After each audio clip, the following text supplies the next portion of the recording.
All right, so there's a brand new Bungie Developer Insight. It's called Return to the Moon. It just came out today.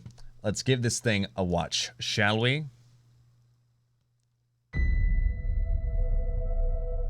There's something about the moon. It fascinates us, it haunts us, and now it's calling us back. It's haunted. Bungie Developer Insight, Return to the Moon. And going back to the moon started as a bit of a passion project. We want to see, can we take this destination and really stand it up alongside all the rest of the destinations we've made in Destiny 2? So how can we bring back the moon with a twist, make every player realize that it's a moon but with something new on it? Shadowkeep, the moon is entirely changed. It's completely remastered. There have been a bunch of different changes, both large and small, for players to kind of experience on their own and find. We have about double the amount of space. There's more than twice as many places you can go. You've been here before, but it's not the same.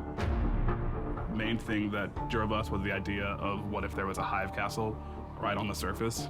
We were trying to go for something that felt really imposing and really threatening. It's very spiky and red. It's very Lord of the Rings. It feels more aggressive.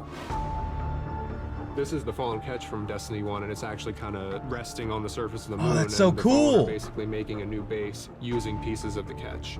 They're basically just trying to survive.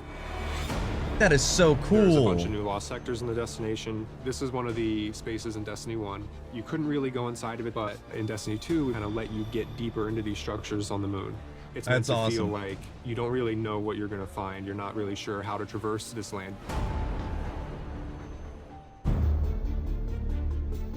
On the art side, it's got a completely rebuilt skybox. Every space has top to bottom new lighting. This is actually the first space that we relit. In D1, the lighting is a little bit more... Oh, no way. Like the big orb was on top of it. A lot more saturated colors in some spaces, but in D2, we were trying to give this feeling of desaturation and general spookiness. We wanted it to feel a little bit more mysterious. We wanted it to feel a little bit of that, what's in the shadows.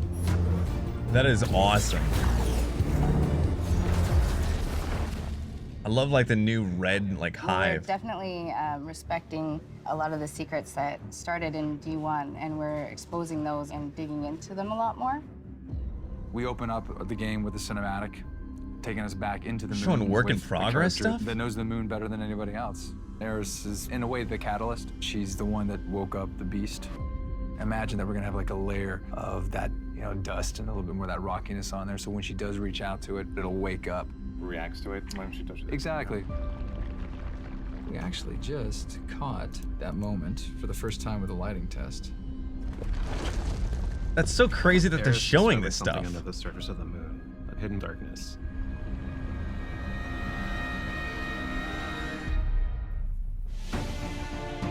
There's so much we don't know about the moon.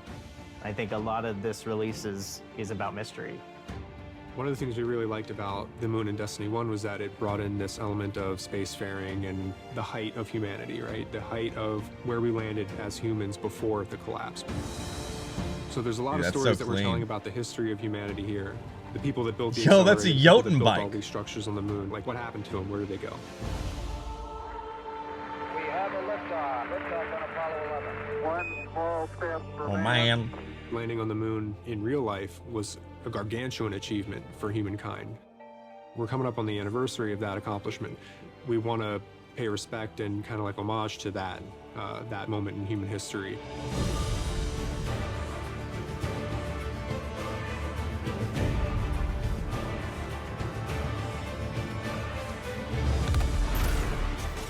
The hand cannon looks legit.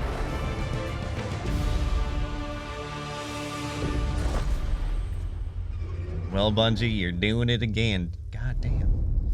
Digital Deluxe Edition, Exotic Ghost Emblem, and Exotic Emote. And, Todd Howard! Get out of here, Todd Howard!